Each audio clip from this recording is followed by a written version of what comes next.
Subject nursing education and curriculum development. তার আগে আমি প্রথমে রোল কল করে নিচ্ছি। Please response. পাবলিক 1 2 3। আজকে আমার topic rheumatic heart disease.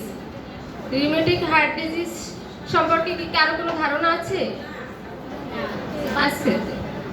Rheumatic heart ডিজিজে আজকে আমরা ডেফিনিশন, তারপরে টাইপস, তারপরে আমরা cause, risk factors, complication, management, prevention, এগুলো আমরা আজকে জানবো।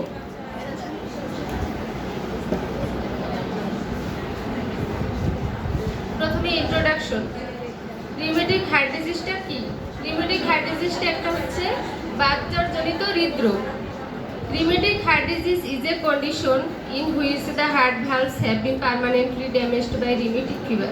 Rheumatic heart disease এমন একটা অবস্থা যেখানে আমাদের যে হার্ট ভালভ আছে, আমাদের হার্ট ভালভ কয়টা আছে জানা আছে আপনাদের? 4টা।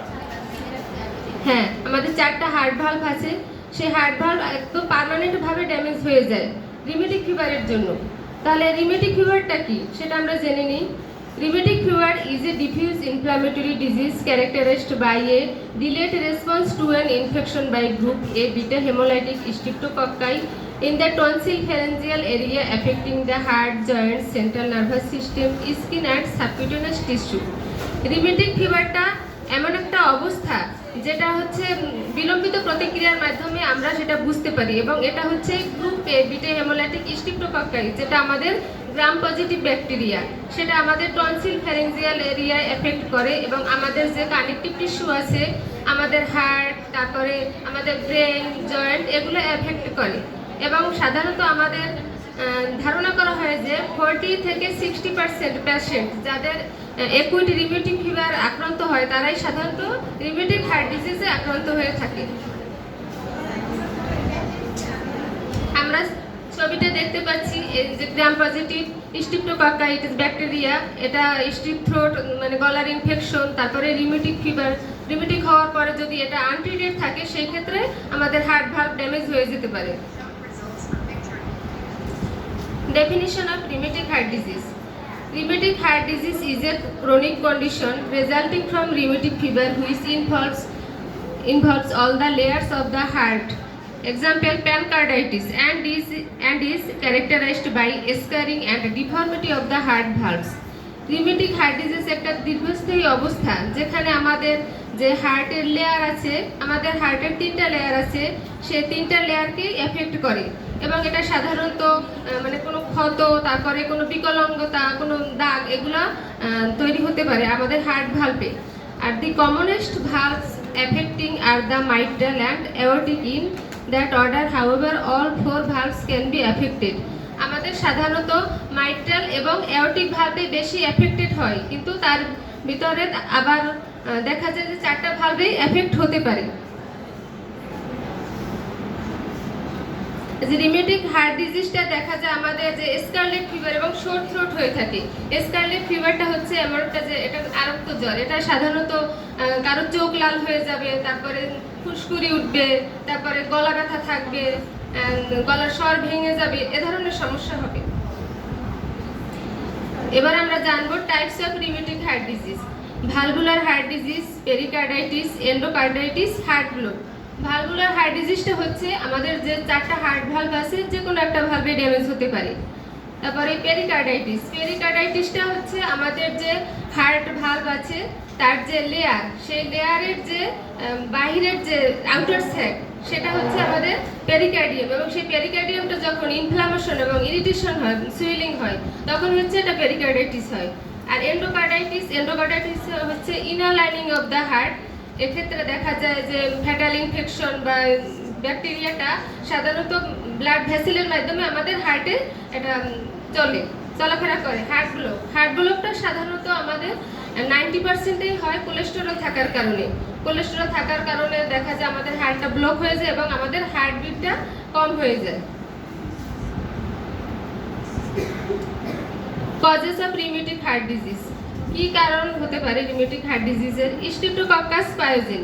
স্ট্রেপ্টোকক্কাস পায়োজেনটা একটা গ্রাম পজিটিভ ব্যাকটেরিয়া, এটা আমাদের গ্লোবাল হিউম্যান প্যাথোজেন। এবং অ্যাকুইট ইনফেকশনের জন্য দায়ী। আর এটা সাধারণত আমাদের যে টিস্যু আছে সেটাকেই এফেক্ট করে। আর সফট টিস্যুটা আমাদের দেখা যায় যে ফেরিঞ্জিয়াল এরিয়া এটা বেশি এফেক্ট হয়। অটো ইমিউন ডিজিজের ভিতরে আমাদের যেমন টাইপ 1 ডায়াবেটিস, রিউমেটয়েড আর্থ্রাইটিস এগুলো হয়ে থাকে। কনজেস্টিভ কার্ডিয়াক ফেলুর বলতে আমরা এটাকে হার্ট ফেলুরও বলতে পারি। আর এটা সাধারণত যে আমাদের হার্ট মাসেল আছে সেই হার্ট মাসেলে ব্লাডটা ঠিকমতো পাম্প করতে পারে না যতটুকু দরকার আর কি। ইসকেমিক হার্ট ডিজিজটা এখানে হার্ট মাসেলটায় দেখা যায় যতটুকু ব্লাড রিসিভ করতে হবে হার্টে সেই পরিমাণ সে ব্লাড রিসিভ করতে পারে না, এবং এক্ষেত্রে দেখা যায় চেস্ট ডিসকমফোর্ট, তারপরে চেস্ট পেন থাকবে। প্রিভিয়াস ভাইরাল ইনফেকশনের ভিতরে যেমন chicken pox, viral hepatitis, measles, mumps এ ধরনের ইনফেকশন আমাদের হতে পারে। ইনফ্লামেটরি আমাদের প্রদাহজনিত রোগের ভিতরে যেরকম টাইপ 1 ডায়াবেটিস, রিউমেটয়েড আর্থ্রাইটিস এগুলা। হার্ট ভালভ ন্যারোয়িং, হার্ট ভালভটা আমাদের স্টোনোসিস বা এটা থিকেনিং এর জন্য এটা একদম চিকন হয়ে যেতে পারে। আর এসকেরিংটা হচ্ছে আমাদের যে টিস্যুটা আছে সেই টিস্যুর জায়গায় একেবারে পার্মানেন্টলি ইনজুরি হয়েছে।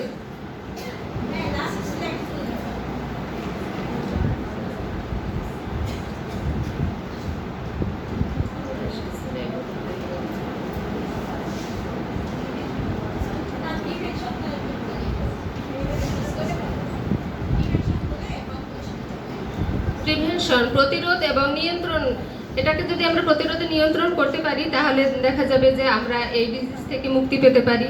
এক্ষেত্রে আমাদের prevention of malnutrition in children, বাচ্চাদের যদি অপুষ্টিজনিত কোনো সমস্যা থাকে সেদিকে আমাদের জোর দিতে হবে। Improving living condition and general sanitation of housing, আমাদের থাকার ব্যবস্থা এবং আমাদের যে পয়ঃনিষ্কাশন ব্যবস্থা সেটাকে আরও উন্নত করতে হবে। Surrounding environment, housing standard should be improve to avoid overcrowding, আমাদের চারিপাশের পরিবেশ এবং আমাদের যে আমরা ঘনবসতিপূর্ণ এলাকায় আমরা বসবাস করতে পারবো না। Health education to people to report sore throat, আমাদের যদি কারো গলায় ইনফেকশন হয়ে থাকে সেই ক্ষেত্রে আমাদেরকে তার হেলথ এডুকেশন দিতে হবে। তারপরে আমাদের যে innovation of rheumatic fever, rheumatic heart disease, diagnosis and risk prediction, আমাদের যে রিউমেটিক ফিভার এবং রিউমেটিক হার্ট ডিজিজ হওয়ার যে পূর্বাভাস সেটা সম্পর্কে সবাইকে অবহিত করতে হবে। Improve delivery of benzathine penicillin G, এটা হচ্ছে আমাদের যদি কারো রিউমেটিক ফিভার বা রিউমেটিক হার্ট ডিজিজ হয়েই থাকে তাহলে সেক্ষেত্রে বেনজাথিন পেনিসিলিনটা আমাদের লং টাইম চালাতে হবে। সেক্ষেত্রে আমাদের এইটার ডেলিভারি ব্যবস্থাকে আরও উন্নত করতে হবে। Raising public and health worker awareness, আমাদের পাবলিকের সচেতনতা বাড়াতে হবে। কম্প্রিহেন্সিভ কমিউনিটি বেসড প্রোগ্রাম, সেখানে ব্যাপক আকারে কমিউনিটি প্রোগ্রাম করতে হবে। তারপর আর্লি ইকোকার্ডিওগ্রাফি, যেটা করলে আমরা সহজে এটাকে ডায়াগনোসিস করতে পারবো। রিপ্রোডাক্টিভ অ্যান্ড এন্টিনেটাল সার্ভিসেস, সেক্ষেত্রে আমাদেরকে প্রজনন এবং ডেলিভারি পূর্ববর্তী আমাদের স্বাস্থ্যসেবার মান বাড়াতে হবে। মেডিকেল ম্যানেজমেন্ট অফ কমপ্লিকেশন সম্পর্কে ধারণা দিতে হবে এবং সেটার ম্যানেজমেন্ট খুব তাড়াতাড়ি আমাদের করতে হবে। Access to high quality surgical care, এবং যদি ভালভ ড্যামেজ হয়েই থাকে তাহলে সেই ক্ষেত্রে আমাদের সার্জিক্যালের আওতায় আমাদেরকে দ্রুত যেতে হবে। Conclusion, rheumatic heart disease remains a disease that is still ravaging the developing economy of the world, and paradoxically where resources are scarce to control it. Rheumatic heart disease এমন একটা রোগ যেটা দেখা যায় আমাদের অর্থনৈতিক অবস্থাকে আরো ধ্বংসের মুখে ফেলে দেয়, এবং আমাদের বাংলাদেশে সেই অবস্থা নেই যে আমরা সেটাকে নিয়ন্ত্রণ করতে পারবো, আমাদের সেই পরিমাণ সম্পদের অভাব রয়েছে। Therefore, prevention and appropriate treatment of rheumatic fever and all febrile illness in childhood is very crucial to eradicating this disease. এবং আমাদের প্রিভেনশন, প্রতিরোধ এবং অ্যাপ্রোপ্রিয়েট ট্রিটমেন্ট তার উপরে আমাদের জোর দিতে হবে। যখন আমরা দেখবো কারো রিউমেটিক ফিভার বা বাতজ্বরজনিত জ্বর বা জ্বর জাতীয় যদি কোনো ধরনের সমস্যা থাকে সেই ক্ষেত্রে আমরা একদম শৈশবকাল থেকেই আমাদের সচেতন থাকতে হবে এবং যাতে আমরা এই ডিজিজটাকে সহজে নির্মূল করতে পারি। এবং আমাদের সবসময় এটা খেয়াল রাখতে হবে যে আমাদের যে বাচ্চাদের 5 to 15 ইয়ার্স এটার ভিতরে এটি বেশিরভাগ হয়ে থাকে, তো এ ব্যাপারে আমাদের অবশ্যই সতর্ক থাকতে হবে। Thank you. Any question? No, ma'am. Okay, I'm going to slide answer. Okay, slide answer.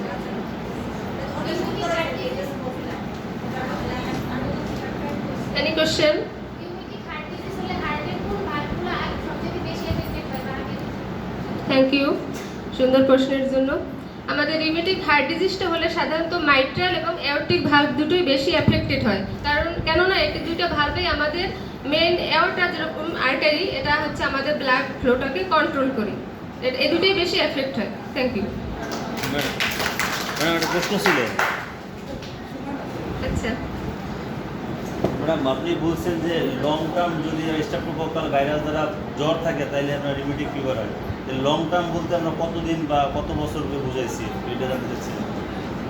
আচ্ছা থ্যাংক ইউ। লং টার্ম বলতে এটা তো যখন আমি দেখবো আমার যে উপসর্গগুলো সাইন সিমটম যখন আমার ভিতরে দেখা যাবে যে গলার ব্যথা, গলা ফোলা, তারপর জ্বর সবসময় থাকবে, যখন আমরা ট্রিটমেন্টের আওতায় যাব ডক্টর তো তখন সেটা আমাদেরকে ডায়াগনোসিস করে বলবে, ঠিক আছে। এবং এটা লং টার্ম ধরে যদি কারো হয়ে থাকে সেই ক্ষেত্রে বলছি যে তখন আমাদের লং টার্ম ধরে আমাদের বেনজাথিন যে পেনিসিলিন আছে সেইটা। এই টেস্টের নাম কি? কোনটা? এই যে রিউমেটিক ফিভার যে রিউমেটিক ফিভারের ক্ষেত্রে এসোটাইটাটা করতে পারি, তারপর সি রিঅ্যাক্টিভ প্রোটিন করতে পারি, মানে এক্ষেত্রে আমরা ইনফ্লামেশনটা বুঝতে পারি।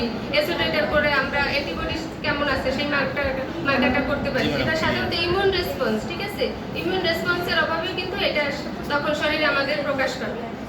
Thank thank you. You madam.